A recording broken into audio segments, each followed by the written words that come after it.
अस्सलाम वालेकुम नाज़रीन, जैसे कि मैं आप लोगों से पहले भी अर्ज़ कर चुका हूँ कि इस यूट्यूब चैनल के तवस्सुत से मैं आप लोगों को एसबीके और कैंडिडेट्स के केस के बारे में और एचईसी टेस्ट के बारे में मालूमात फराहम करता रहूँगा।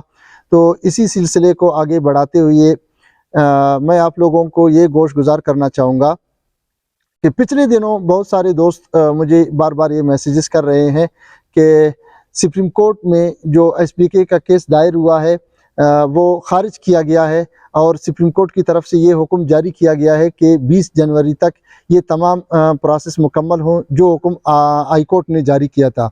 तो ये एक बेबुनियाद और मनगढ़ंत अफवाह है। बल्कि मैं आप लोगों को एक खुशखबरी देना चाहूँगा कि पिछले दिनों मेरे लिए सुप्रीम कोर्ट ऑफ पाकिस्तान से एक लेटर आया हुआ है नोटिस के तौर पर।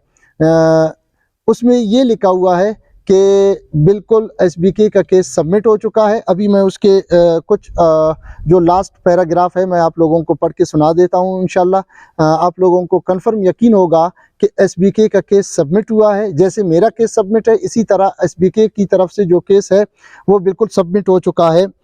इसके लास्ट पैराग्राफ है, please take notice that I have today filed CPLA along with a stay application in the Supreme Court of Pakistan on behalf of petitioner impugning judgment dated 26/12/2023 rendered by the Honorable Division Bench of High Court of Balochistan CP number 866। तो देखें दोस्तों, ये थे notice के वो last paragraph जो मेरे लिए सुप्रीम कोर्ट ऑफ पाकिस्तान की तरफ से कल आया था।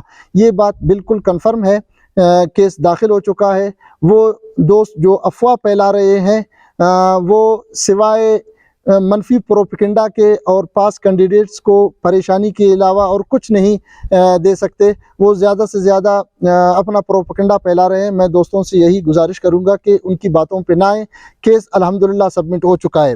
अब लास्ट में चूँकि मैं पहले भी वीडियो में ये कह चुका हूँ कि जो दोस्त कमेंट सेक्शन में सवालात पूछेंगे केस से मुताल्लिक, एचईसी टेस्ट से मुताल्लिक, उनके सवालात के जवाबात मैं दे दूँगा। तो कुछ सवालात दोस्तों ने पूछे हैं, बारी बारी इंशाल्लाह मैं उन्हें पढ़ के आप लोगों को सुनाऊंगा और कोशिश करूंगा कि उनके आपको सही जवाब दे दूं। अच्छा, पहला दोस्त हैं ज़ियाउल्लाह साहब, इन्होंने सवाल किया है कि सर ये पेशी के डेट अभी तक क्यों नहीं दिया, ये इलेक्शन की वजह से ताख़ीर कर रहा है या कोई और मसला। दूसरी बात यह है कि सर एसबीके और एजुकेशन डिपार्टमेंट और हमारे पास कैंडिडेट के सब के एक ही डेट होंगे या नहीं। देखिए बिल्कुल हमारा डेट एक ही होगा, चूँकि केस का टाइटल एक ही है, हमारा मकसद एक ही है।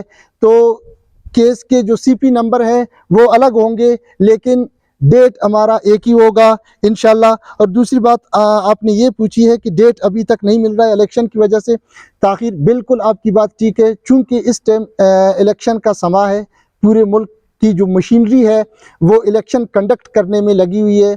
हाल ही में जो सुप्रीम कोर्ट के 2 जजेस ने इस्तीफ़ा दिया था उसकी वजह से भी हमारे लिए थोड़ा सा टेक्निकल इश्यूज़ हैं, तो इस वजह से हमें डेट में ताख़ीर हो रही है। आपकी बात बिल्कुल ठीक है।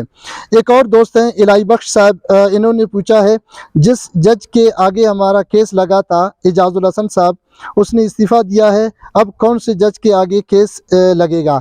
देखिए ये तरीक़ेकार जो होता है वो सुप्रीम कोर्ट के रजिस्ट्रार के इख्तियार में है कि जैसी ही किसी बेंच से कोई केस लिया जाता है या किसी बेंच को केस फराहम किया जाता है, ये तमाम के तमाम जो रिकॉर्ड हैं, जो तरीक़ेकार हैं, वो सुप्रीम कोर्ट के रजिस्ट्रार साहब के पास होता है। अभी चूँकि जिस बेंच के सामने हमारा केस था कैंडिडेट का और एसबीके का केस था, उस बेंच के सरबराह जस्टिस एजाजुल हसन साहब इस्तीफ़ा दे चुके हैं। तो इंशाल्लाह विद इन सम डेज़ हमारा इंशाल्लाह जो केस है वो किसी और बेंच के सामने शिफ्ट होगा। एक और दोस्त हैं, इनका आईडी का नाम नहीं पढ़ा जा रहा, लेकिन उन्होंने एक सवाल पूछा है, सर हमारे गांव के एक स्कूल में टीचिंग पोस्ट आया है, अभी उसका टेस्ट इन पोस्टों से वाबस्ता है या इसका अलग टेस्ट लिया जाता है। देखिए पोस्ट के जो तरीक़ाकार होते हैं वो ये है कि जो टेस्ट हो चुके हैं, जो नए पोस्ट विकेट होंगे या नए पोस्ट बिल्कुल हुकूमत की तरफ से सेंक्शन होंगे, वो पहले से लिए गए टेस्ट में कभी भी शुमार नहीं होते। इसका तरीक़ाकार ये होता है कि जो हायर अथॉरिटीज़ होते हैं वो अपने डिस्ट्रिक्ट लेवल के जो जिस डिपार्टमेंट से मतलब उस पोस्ट का ताल्लुक़ होता है, चूँकि हमारा ताल्लुक़ एजुकेशन से है, जो एजुकेशन जिस भी डिस्ट्रिक्ट के एजुकेशन के पोस्ट होंगे वो पहले डिस्ट्रिक्ट एजुकेशन ऑफिसर को एक लेटर आएगा कि आपके पास जितनी भी वैकेंट पोस्ट हैं उनकी हमें डिटेल दिया जाए। तो अभी तक अगर आपके जो खाली पोस्ट है आपके डिस्ट्रिक्ट एजुकेशन ऑफिसर ने उस टाइम जिस टाइम ये SBK का टेस्ट कंडक्ट हुआ था, अगर उस टाइम के पोस्टों के साथ इसका उसको शामिल किया गया है तो वो आपका पोस्ट शामिल है। अगर ये अभी का पोस्ट जो अभी वैकेंट हुआ है या किसी टीचर ने शायद इस्तीफ़ा दिया हो या रिटायरमेंट पे गया हो या कोई फौतगी वगैरह मसला हो तो ये पोस्ट उसमें शामिल नहीं होगा बिल्कुल। इसके लिए इसको दोबारा री एडवर्टाइजमेंट करना पड़ेगा। एक और दोस्त ने सवाल पूछा है कि चूँकि हाई कोर्ट ने 15 जनवरी तक इश्तिहार जारी करने और 30 मार्च तक सारा प्रोसेस मुकम्मल करने का साफ साफ हुक्म दिया था, अब चूँकि 15 जनवरी हो गई है और इश्तिहार जारी नहीं हुआ है अब तक, मतलब अदालत की दी गई डेडलाइन ख़त्म हो गई, तो क्या आर्डर अभी भी कानून के मुताबिक वैलिड है? जी देखें, पहले भी मैं आपको ये बता चुका हूँ कि सुप्रीम कोर्ट में जब कोई केस दाखिल हो तो उस केस को ऐसी समझ लो कि स्टे लग चुका होगा। गो कि हमारे लिए कोई आर्डर शीट अभी तक जारी नहीं हुआ है कि स्टे मिल जाए। वीडियो के शुरू में SBK के केस से मुताल्लिक जो मेरे लिए नोटिस आया है मैंने आपको पढ़ के सुनाया भी था, उसमें वाज़े तौर पर यह लिखा हुआ था कि हमने केस भी फाइल किया है और हमने स्टे के लिए भी एप्लीकेशन दिया हुआ है। इसका मतलब ये है कि HEC जो है कभी भी अब इश्तिहार नहीं देगा। हाई कोर्ट का जो भी हुक्म है वो ऐसी समझ लो कि फ़िलहाल वो रुका हुआ है, वो कभी भी आगे प्रोसेस नहीं होगा। उम्मीद करता हूँ कि तमाम दोस्त मुतमईन होंगे। आखिर में मैं तमाम दोस्तों से ये कहना चाहूँगा कि केस से मुताल्लिक आपके सवालात जो भी होंगे कोशिश हमारी ये होगी कि उनकी तसल्ली बख्श जवाब दिए जाएँ। शुक्रिया, वस्सलाम।